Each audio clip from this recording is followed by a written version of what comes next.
બોલો બંકિમભાઈ, આપને શું તકલીફ હતી આપને?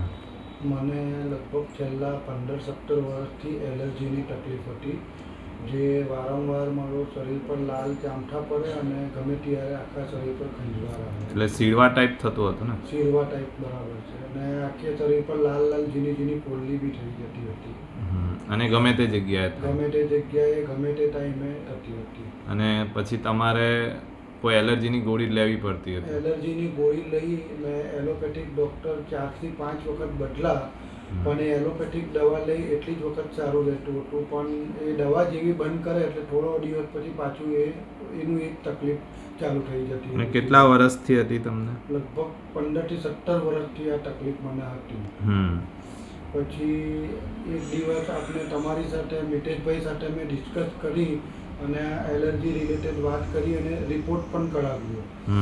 એમાં બ્લડ ટેસ્ટ અને બીજો જે નોર્મલ પેલા ઇન્જેક્શન વાળો ટેસ્ટ આવે તે પણ કરાવેલો ચામડી. એમની એલર્જી ટેસ્ટમાં એમને દૂધ, દહીં, માખણ, ચીઝ, પનીર, રીંગણ, પાલક, ચણાની દાળ, મસૂરની દાળ, બદામ, મેથી, જીરું, માછલી, ઝીંગા, વિનેગર, આ સિવાય પપૈયું, બીજી ઘણી બધી ખાવા પીવાની વસ્તુઓની એલર્જી આવેલી, બરાબર ને? હા, એટલે આ મલ્ટિપલ એલર્જીને કારણે હું કયું વસ્તુ ખાવાથી મને એલર્જી થાય છે એ પકડાતું જ નહીં હતું.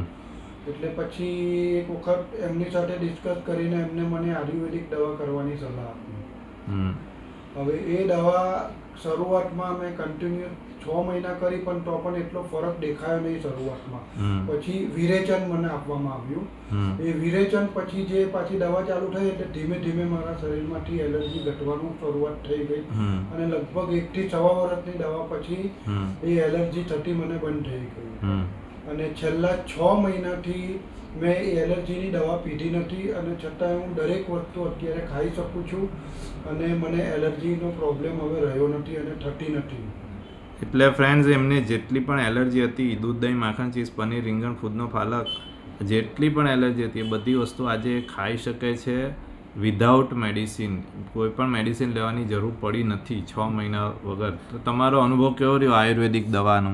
મારો અનુભવ આયુર્વેદિક દવાથી મને એકદમ સચોટ ઉકેલ મળ્યો અને હું દરેકને સલાહ આપું છું કે જો તમને આવી કોઈ એલર્જી હોય તો તમે દવા કરીને થાકી ગયા હોય તો આયુર્વેદિક કન્સલ્ટન્ટને જરૂર બતાવજો અને જો હોય તો ડૉક્ટર મિતેશનો પણ સંપર્ક કરી શકો છો કે જેથી તમારી એલર્જી ક્યોર થઈ શકે. મારા અનુભવ પ્રમાણે ચોક્કસ ક્યોર થશે. Okay, thank you very much બંકિમભાઈ. Thank you.